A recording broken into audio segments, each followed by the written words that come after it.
ना, जब बीवी का शौक था, बच्चे के लिए लड़ाए हैं, तो क्यों तलाक दे रहे हैं? क्यों नहीं ढंग से रह रहे हैं? आप पूछिए। ज्योति सिंह का एक रिकॉर्डिंग सुनने के बाद आप लोगों को कुछ समझ में आ ही गया होगा। नहीं समझ आए तो प्लीज मेरे वीडियो को लास्ट तक बने रहे, पूरे डिटेल से समझाते हैं। आप लोगों को पता है इस रिकॉर्डिंग में ज्योति सिंह ने एक बार ये बोला कि पवन सिंह दूसरी शादी करने वाले हैं, लेकिन इसी बात पर लोग को बताने वाले हैं कि पवन सिंह की इस बात में कितने सच्चाई है कितने नहीं। लेकिन यहाँ से पहले आप लोगों को बता देना चाहता हूँ, प्रमोद प्रेमी अखिलेश यादव में पूरा विवाद अभी भोजपुरी में चल रहा है। क्यों चल रहा है?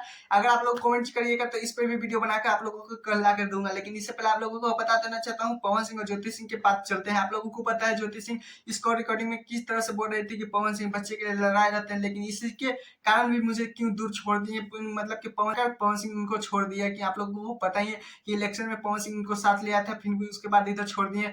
तो ज्योति सिंह ने एक बात भी बोला था कि वो पवन सिंह दूसरे शादी करने वाले हैं, इसके कारण मैंने पीछे ले लिया। एक और रिकॉर्डिंग सुनने के बाद आप लोग भी कहिएगा कि अमिताभ झूठ नहीं बोला।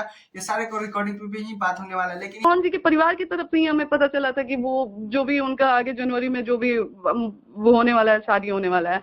हम मेरे साथ जो ज्योति सिंह आज को रिकॉर्डिंग सुनने के बाद आप लोगों को क्या लगता है कि पवन सिंह दूसरी शादी करेंगे नहीं? प्लीज कमेंट जरूर बताइएगा। मैं चैनल तो चैनल सब्सक्राइब, वीडियो को लाइक करिएगा। Tata bye bye. आज के लिए इतने, फिर मिलते हैं नेक्स्ट वीडियो के साथ। All the